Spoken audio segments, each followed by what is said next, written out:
Mais vous avez parlé des influenceurs, mais Claudel a produit un test hier disant qu'il ne paiera plus jamais un influenceur pour communiquer pour son entreprise.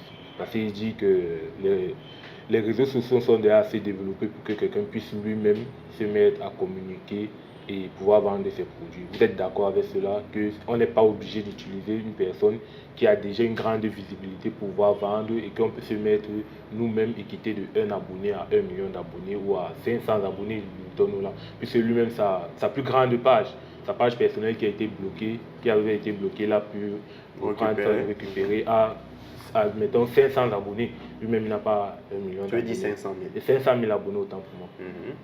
Vous êtes d'accord avec cela ou bien vous partagez l'idée ou bien vous avez une autre vision de cela? Non, la réponse à cette question doit commencer par qui est le personnage, qui est Claudel Ndombisi.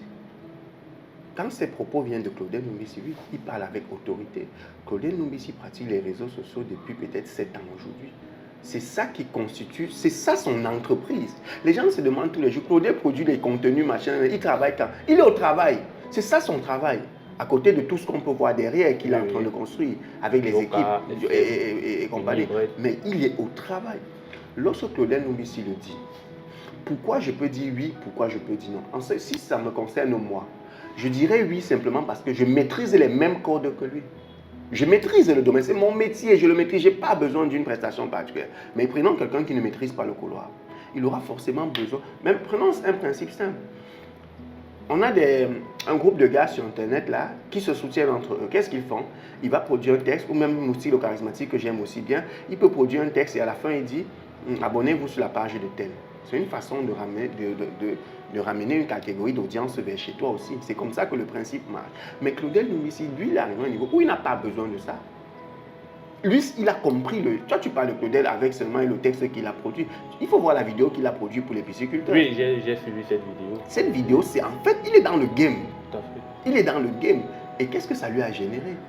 Entre ceux qui le lavent, ceux qui l'engueulent, ceux qui apprécient ce qu'il dit, ceux qui le contactent pour la stratégie, ceux qui le... Mais qu'est-ce qu'on fait dans cette approche? On se concentre sur ceux qui nous apportent de la valeur, ceux qui nous apportent des sous, ceux qui nous font rentrer quelque chose. Mais c'est aussi un deuxième volet. Le deuxième volet, c'est qu'il ne le fait pas seulement pour gagner des sous. On est dans une société où on a mis la médiocrité au sommet. C'est que les talons de valeur, c'est les médiocres. Maintenant, lorsque quelqu'un sort de l'eau, et qu'il essaye de dire aux gens que nous, si on veut faire batailler avec les gars de l'autre côté, mettons les guillemets, il faut qu'on se positionne comme ceci et ça devient la bagarre. Même la sortie de Malox. Même la sortie de Malox encore. La sortie de Malox, il est en train de questionner le fonctionnement des artistes camerounais. Il veut que les gens se positionnent à un certain niveau. Et lorsqu'on le fait comme ça, tu vas voir des gens qui vont venir bagarrer, les gens qui vont venir se donner les coups, alors que l'objectif est clair. Si tout le monde était à un niveau international, le Cameroun serait forcément à un niveau beaucoup plus élevé que ça. Est-ce qu'on peut utiliser les influenceurs pour se développer? Oui. Est-ce que Claudel Ndombisi en a systématiquement besoin? J'ai envie de dire oui et non. La preuve, aujourd'hui nous sommes le 30e. Le 6 avril, au moment où je parle, comment il s'appelle? Ténor. Ténor est dans sa boutique sur mesure à Yaoundé.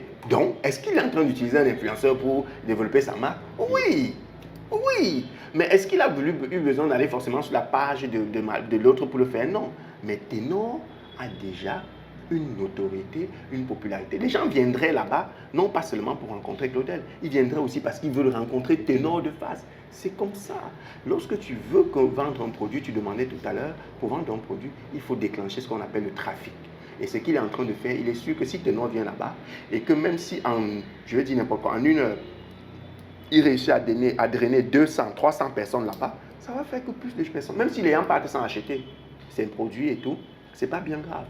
Il faut déjà que les gens connaissent. Il faut que la marque entre dans la tête des gens, que ça existe, que ce soit ancré. C'est ça le principe. C'est ça le principe. Est-ce qu'il a besoin des influenceurs? Oui et non. Je viens de te démontrer que lui, en tant que personne sur les plateformes sociales, n'a peut-être pas. Mais aujourd'hui, au moment où on parle, il y a Ténor dans sa boutique. Qui est Ténor? C'est quelqu'un qui a une cote de popularité quand même assez élevée et on peut s'appuyer dessus pour vendre un produit. C'est lui qui a fait le son de... C'est lui qui a fait le son de SM. Donc tu vois que c'est un peu ça le truc.